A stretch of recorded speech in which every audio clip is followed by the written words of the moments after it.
Наместо 114, новиот директор на Струмичкиот затвор затекнал 91 станар. Преку видео обраќање алармираше дека 23 затвореници избегале. Бегствата се случиле последниве 2 до 3 години. Некои од осудениците не се вратиле по слободниот викенд, но имало и класични бегства. Ова е запрепостувачка бројка, но е резултат на неодговорно работење на претходните раководства. Некои од нив сега високи политичари во опозицијата. Во изминатиот период, во пракса било преку телефонски повик да се доведе погодност на затворени со зборовите "Јас стојам за тоа". Ваквите процеси во престојниот период уредно ќе бидат истражувани.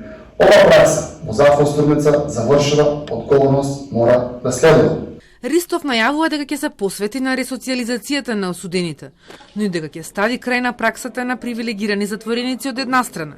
Наспроти, оние затвореници кои биле носени да извршуваат градежни работи, но не откри во чии домови. Црсто застана против секој обид за рекет, изнуда, притисок. Очигледно, тоа е намерен инструмент за да се создаде клима за манипулација.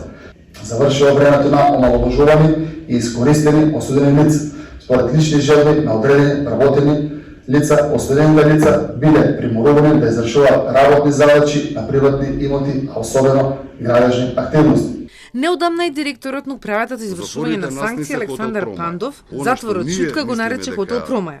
Рече дека 5 осуденици од затворот били избегани, а предходно при вонреден надзор недостасувале 11 осуденици, пошто биле барани по телефони да се вратат. Тогашниот директор на затворот Филип Пандов, кој подоцна беше сменет, тврдеше дека Пандов говорел невистини и најави тужба.